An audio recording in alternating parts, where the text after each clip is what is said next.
Salam Guru Penggerak. Perkenalkan, nama saya Tika Ebrida Purba. Saya calon guru penggerak Angkatan 9. Saya berasal dari SD Narwastu, Pekanbaru. Video saya kali ini yaitu tentang kesimpulan dan refleksi pemikiran Ki Hajar Dewantara, tugas koneksi antar materi, kesimpulan dan refleksi modul 1.1. Pendidikan dan pengajaran adalah dua hal yang berbeda. Pengajaran adalah bagian dari pendidikan. Menurut Ki Hajar Dewantara, pengajaran adalah proses pendidikan dalam memberi ilmu untuk kecakapan hidup anak secara lahir dan batin. Sedangkan pendidikan adalah menuntun segala kodrat yang ada pada anak-anak agar mereka dapat mencapai keselamatan dan kebahagiaan yang setinggi-tingginya, baik sebagai manusia maupun sebagai anggota masyarakat. Pendidikan menjadi sarana untuk membentuk citra baik agar berkembang seluruh potensi diri dan kemampuannya sehingga menjadi mandiri.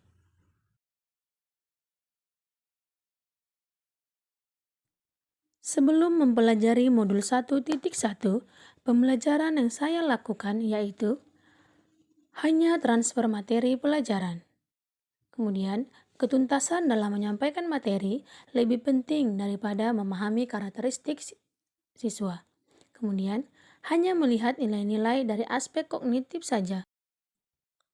Misal, ketika mengerjakan tugas atau soal ulangan. Ketika nilai murid sudah mencapai KKM, maka pembelajaran dianggap sudah berhasil. Selain itu, saya pun beranggapan bahwa murid hanya sebagai objek pembelajaran. Sehingga saya pun sering merasa gagal atau mengeluh jika banyak murid yang tidak tuntas setelah melakukan evaluasi.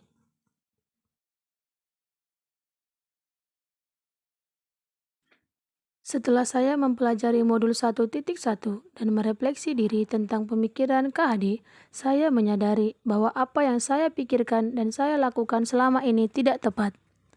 Seharusnya saya melakukan pembelajaran secara menyeluruh, baik aspek kognitif, afektif, psikomotor, sosial, budaya, dan spiritual. 2. Murid harusnya sebagai subjek pembelajaran, sehingga murid bebas berekspresi, mengemukakan pendapat, dan berkreasi. 3. Guru sebagai fasilitator, sehingga dapat menyediakan media yang tepat dan menuntun murid untuk membangun pengetahuannya sendiri. Kemudian, memberikan kesempatan bagi murid untuk tumbuh sesuai kodratnya. Maka saya harus mempelajari karakteristik murid karena setiap anak istimewa.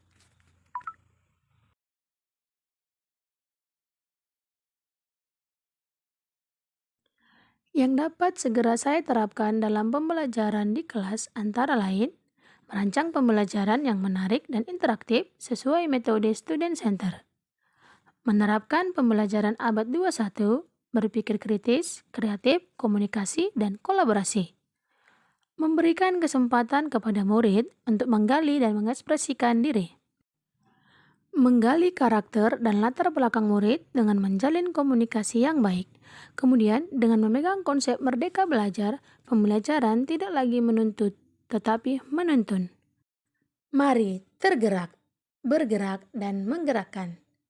Terima kasih. Salam Guru Penggerak.